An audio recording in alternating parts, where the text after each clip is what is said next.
child. Oh. Oh. Stay close, Cat. Your Majesty, Your Grace. Your Grace. Your Grace. Your Majesty, Your Grace. Your Majesty, Your Britannic No. Your Grace, I am delighted to tell you that the Council has reached a decision on the issue... Now, there is another matter we must attend to, that of your marriage. We feel that a match with the Archduke Charles of Austria is the most propitious. The negotiating terms I've drafted. A union with the Habsburg Empire will not only assure your future prosperity, but will deter any acts of aggression from France or Spain. And the Archduke has no principality of his own, so he's free to reside here and relieve you of the burdens of state.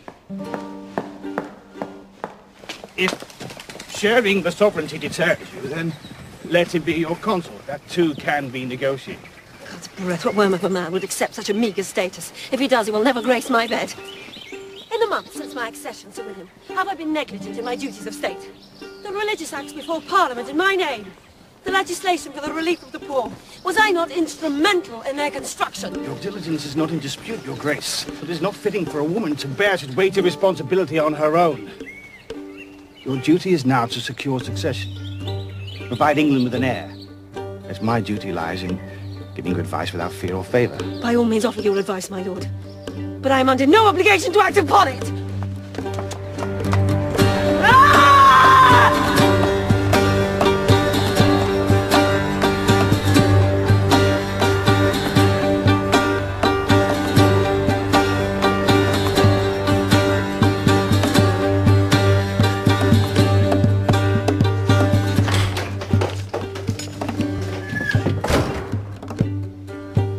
I fear I was precipitous in my response to the issue of my marriage, Sir William. If you will furnish me with the details of the Archduke's suit, I shall consider his proposal most carefully.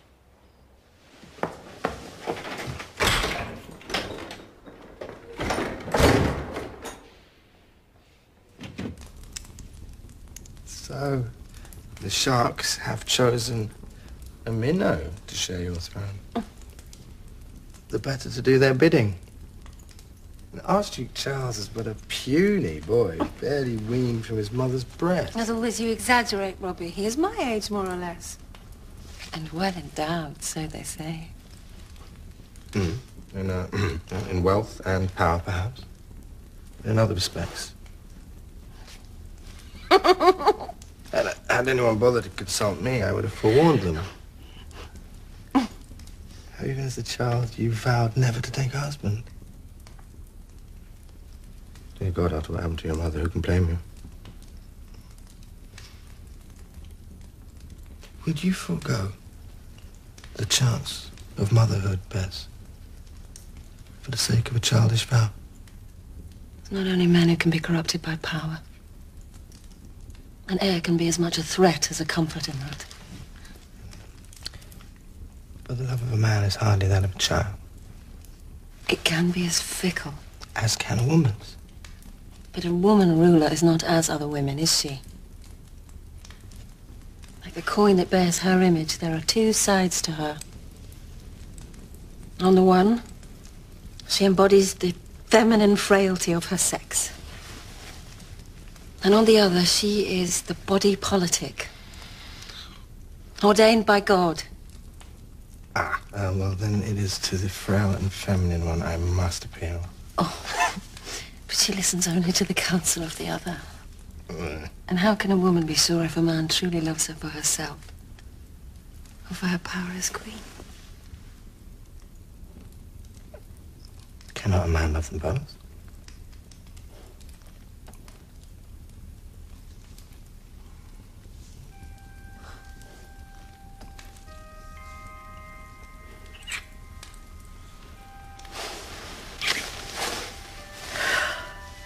Why do you think so little of my honor that I might endanger yours? If you thought more of your wife, your honor would not be in doubt.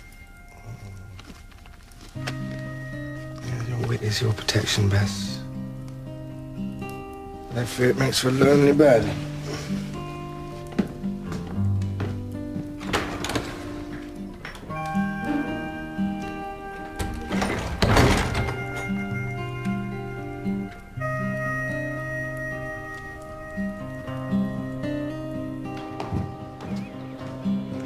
doctor has ordered that I must spend my days resting now, my love. But a visit from you, no matter how brief, will do me more good than all his potions. I know that duty to a queen must come before a wife. But I keep hearing rumors from court. How the queen is apt to flirt with her courtiers. How young men mortgage their estates to buy outfits to catch her eye. How she plays one off against the other. Take care, Robert. For such games are about power. It could be your soul you mortgage. For women are not so well versed in its rules, so make them up. Therein danger lies. The favors she bestows can be withdrawn as surely as the clouds obscure the sun.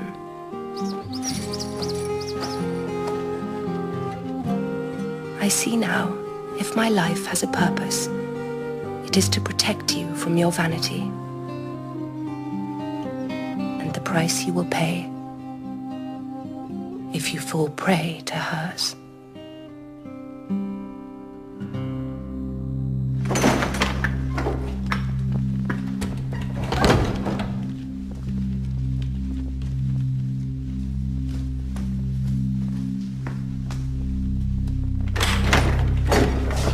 Your Majesty, may I present Sir Francis Walsingham? He has come from France with news for us. I hope your news is worthy of rousing me from my slumber, Sir Francis.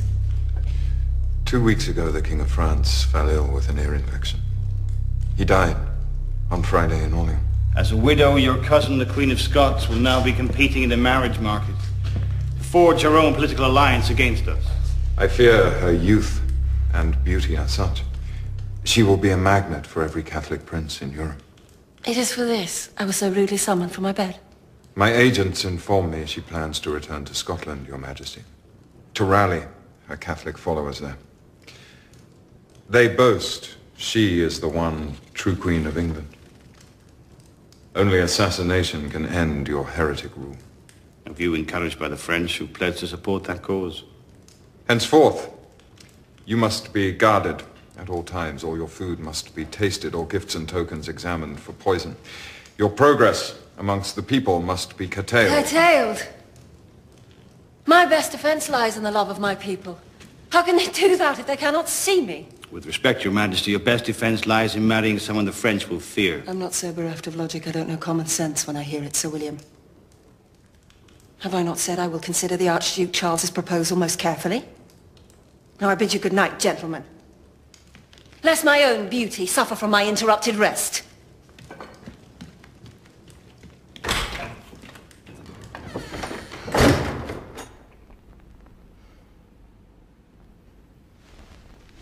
I'll come to the point, Majesty. King Philip has asked.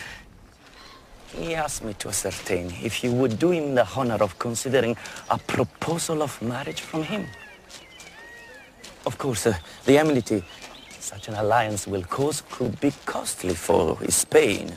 Military conflict with France cannot be ruled out. And does he ask for nothing in return for his sacrifice?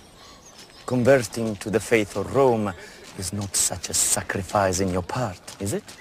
Think of the reward.